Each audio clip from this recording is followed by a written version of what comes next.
تو میری ماں اور بہنوں، اپنے بچوں کی تربیت کرو. کیوں؟ ماں بچوں کا پہلا مدرسہ اور پہلا اسکول ہے. ماں بچے کی تربیت جیسے کر دے گی بچہ ویسے ہی تیار ہو جائے گا.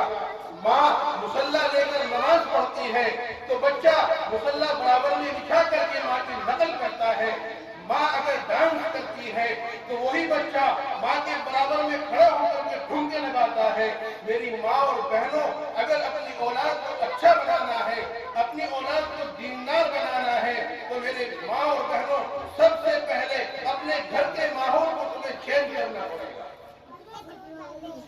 اگر تم یہ چاہتی ہو کہ تمہاری بیٹیاں پردے کے ساتھ میں رہیں، تمہاری بیٹیاں نیک بنے، تمہارے بچے نیک بنے، کل جب تمہارا بڑھاپے کا وقت ہوگا تو تمہاری اولاد تمہارا سہارا بنے. یہ سہارا جبھی بنے گی جب تم ان کی اچھی تربیت کرو گی.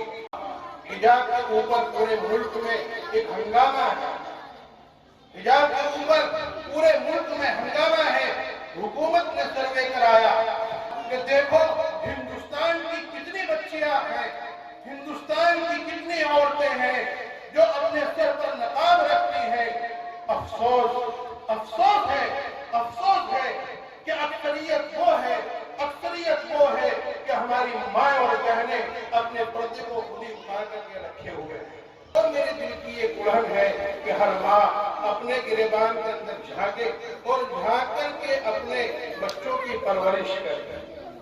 الحمدللہ آپ کا ادارہ جامعہ محمود المدارس، جو وہاں پر حضرت مولانا محمد خالد صاحب نے اس کو قائم کیا، اور اس گاؤں کی ضرورت کو دیکھتے ہوئے کہ دیکھو مالداروں کے بچوں کو پڑھانے کے لیے بہت سارے اسکول قائم ہیں، مالداروں کے بچوں کو بہت سارے لوگ پڑھانے کے لیے تیار ہیں، لیکن وہ بچے کہ جو اپنی فیس کو برداشت نہیں کر سکتے، جو اپنی مہنگی فیس ادا نہیں کر سکتے، ان کو تعلیم دینے کا کوئی انتظام ایسا ہو کہ ہمارے وہ بچے بھی آ کر کے اسکول کی تعلیم، دین کی تعلیم حاصل کر سکے، تو اس اسکول کا قیام ہوا.